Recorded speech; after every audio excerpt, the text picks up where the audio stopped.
All right, we are here with Scott Voyles of Rocky Mountain Construction, and right over here, you recently revealed the train design for Ironwazi at Busch Gardens, Tampa. Definitely one of your most anticipated projects. People have been speculating about it for quite some time. So tell us a little bit more about Ironwazi and how it came to be. Ironwazi, yeah, it's gonna be a fun ride. It's gonna be intense. It's gonna be fast. 76 miles an hour on a 91-degree drop hill. 206 feet tall. It's going to be a blast, and the project's coming along. Track-wise, about 50% installed. We're going to top off the truss here in just a few days. You'll probably see that happen on Monday or Tuesday. Lift hill structure will be complete on Tuesday, and things are moving good. Just a few more months, and hopefully have everything constructed. Yeah, and another big project that you had open this year, which was actually said to have opened next year, but opened way ahead of schedule, supposedly, was Zadra at Poland's Energylandia. So tell us a little bit more about how that project came together and exactly how it came together so quickly. Yeah, we had a little bit of a window on that project. I think the park really wanted it to open when it did, but they were advertising a later date just in case things didn't turn out the way they were hoping. They wanted it open long enough that they could make it reasonably available to the public. They didn't want it open for a month before it started snowing and it'd have to close down. So we were able to get it up and running early enough that they opened it to the public, and it was a fun project to work on. It was a little bit different for us. We did 2 projects in Europe at the same time. We learned a lot just in terms of the logistics of shipping and working with different regulatory agencies. It came together really well, and heard a lot of good things about it so far. Yeah, and another project you had open in Europe this year was Untamed at Wallaby Holland, and I have heard great things about that. It's got 5 inversions, which is more than any other hybrid coaster.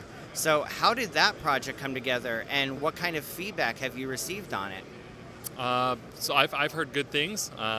Personally, I really like the design of the lead cowling, and the theming of that ride I think is really unique, interesting, pretty fun as well. The project went fairly quick. I was able to go over there and do the surveying work prior to us showing up to site and doing any of the demo.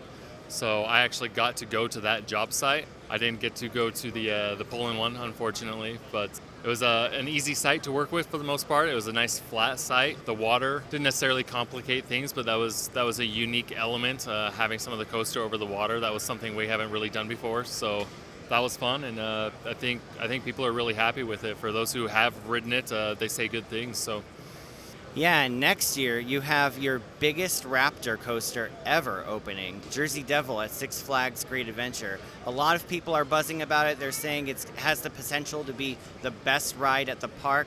So tell us a little bit about Jersey Devil and how excited your company is to work on it.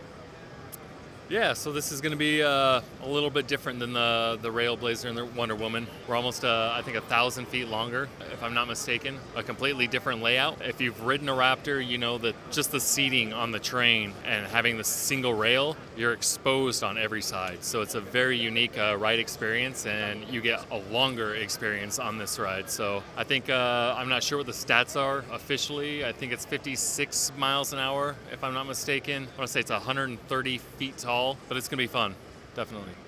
Yeah, and your Raptor model, needless to say, it's a hit. And I've been told you're pretty much booked solid for the Raptor model. So how do you explain the success of your Raptor model and its appeal to the market? Yeah, we have had a lot of interest in the Raptor track design. I think some of it is that it's a steel coaster, which is new for us. So I think some people are excited about that. The whole single rail concept, I think, also brings a little bit of intrigue, but it is a little bit smaller of a ride. It's not a 4,000, 5,000 foot long coaster that's 200 feet tall, so it really brings the price point down. So it's available to smaller parks. So that was really the intent, is try to have a cookie cutter ride that we could replicate and build over and over. That's efficient for us. And then we can also bring the price down because of that. And like I said, it's available to some of these smaller parks. So that's a new market that we wouldn't necessarily have with these giant rebuilds. Not everybody has a big wood coaster that needs rebuilt. So it's a product that we can offer to those clients. Yeah, that sounds like a great fit for smaller parks, parks that want a big thrill and a small footprint. And as for your other models, research and development has been underway for your TRex track. And so what kind of market do you want the TRex coaster to be for? Yeah, I think it's going to be a very different ride experience. That track is for going tall and going fast, and it's definitely going to be a steel coaster.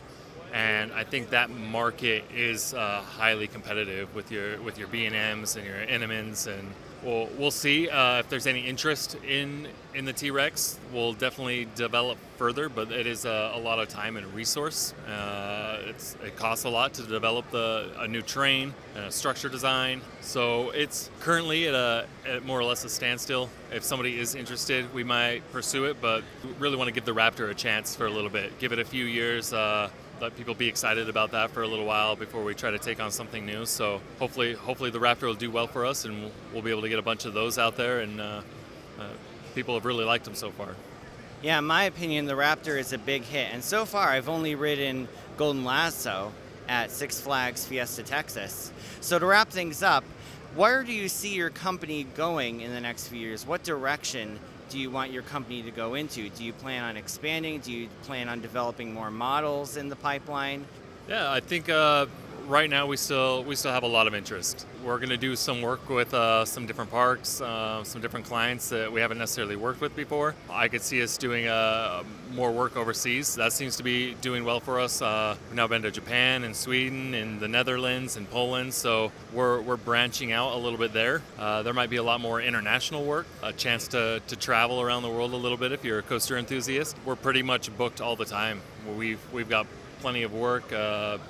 Business is good, so hopefully you'll see a bunch more remodels. We really like those projects. Hopefully we can get a bunch more Raptors out there, start making that a little bit more available. Just some international work. Just working with some other companies, like Skyline, building track for them, or the 40 Free Spins, doing track for SNS. I think there's some more opportunities there where we might build track for other companies. So that allows us to do maybe 3 or 4 Rocky Mountain coasters in a year, but also build track for some other people as well. So we might have, I think the most we've done is probably 9 projects in 1 year. If we're doing a bunch of like the 40 Free Spins and stuff like that. So yeah, we'll just keep putting more RMC coasters out on the market, and as long as people have good things to say about them, we're going to keep doing it. Yeah, I think the future is looking great for RMC. And so that'll wrap things up. Stay tuned for more on Theme Park Crazy, and thank you so much for your time. Peter, you bet.